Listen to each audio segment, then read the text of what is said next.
দর্শক, সচিবালয়ে প্রধানমন্ত্রী তারেক রহমানের সঙ্গে ভারতীয় হাই কমিশনার প্রণয় ভার্মা সৌজন্য সাক্ষাৎ করেছেন। এ সম্পর্কে জানবো সহকর্মী সাইফুল রিপনের কাছ থেকে। সাইফুল, প্রধানমন্ত্রীর অন্য কর্মসূচি সম্পর্কে আপনার কি তথ্য আছে, জানাবেন?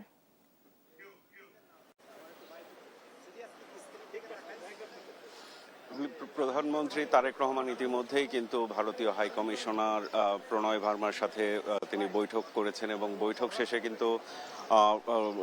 পররাষ্ট্র উপদেষ্টা হুমায়ুন কবির সংবাদকর্মীদের সাথে কথা বলেছেন এবং তার পক্ষ থেকে যেটি জানানো হয়েছে যে এটি কিন্তু মূলত ছিল একেবারেই নিতান্তই সৌজন্য সাক্ষাৎ এবং আগামীকাল যে পররাষ্ট্র মন্ত্রী এবং পররাষ্ট্র উপদেষ্টা ভারত সফর করবেন মরিশাস যাওয়ার পথে, সেই সফর নিয়েও কিন্তু কথা হয়েছে এবং তিনি যেটি জানিয়েছেন যে ভারতের সাথে যে অতীতের যে তিক্ত সম্পর্কের অভিজ্ঞতা রয়েছে সেই অভিজ্ঞতা কিন্তু পাশ কাটিয়ে পাশে রেখে একটা নতুন সম্পর্ক নিয়ে নতুন অগ্রযাত্রা শুরু করতে যাচ্ছে এবং দুই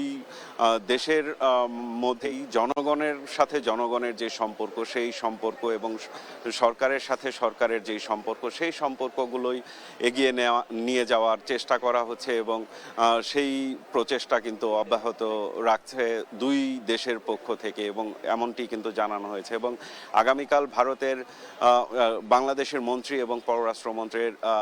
পররাষ্ট্রমন্ত্রী এবং পররাষ্ট্র উপদেষ্টার সফর নিয়ে তিনি যেটি জানিয়েছেন যে সেখানে মরিশাস যাওয়ার পথে যেই বিষয়টি হবে, ভারতে তারা পররাষ্ট্র মন্ত্রী সহ পররাষ্ট্র উপদেষ্টা এবং নিরাপত্তা উপদেষ্টার সঙ্গেও তাদের বৈঠক হতে পারে এমনটি কিন্তু বলেছেন এবং ভারত বাংলাদেশের সম্পর্কের ক্ষেত্রে দুই দেশের স্বার্থ অক্ষুণ্ণ রেখে সামনের দিনগুলোতে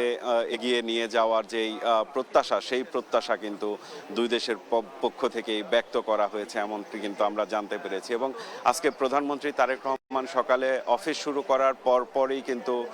ভারতীয় হাই কমিশনারের সাথে প্রধানমন্ত্রীর এই সৌজন্য সাক্ষাৎ অনুষ্ঠিত হলো এবং এই মুহূর্তে সচিবালয়ের মন্ত্রিপরিষদ বিভাগে একনেকের বৈঠক শুরু হয়েছে এবং প্রধানমন্ত্রীর সভাপতিত্বে এই একনেক বৈঠকে প্রায় 17টি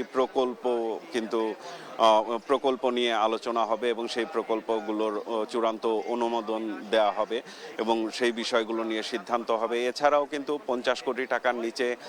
প্রায় 33টি প্রকল্পের বিষয়েও কিন্তু এই একনেক সভায় অবহিত করা হবে এবং সেই বিষয়গুলো নিয়ে কি সিদ্ধান্ত আসে সেটি আসলে বৈঠক শেষে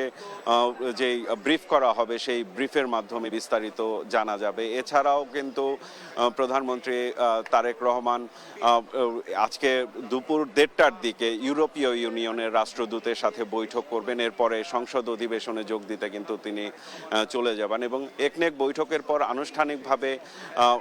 ব্রিফ করা হলে যেই তথ্যগুলো তুলে ধরা হবে সেই বিষয়গুলো আমরা পরবর্তীতে আপনার মাধ্যমে দর্শকদের জানিয়ে দেওয়ার চেষ্টা করব।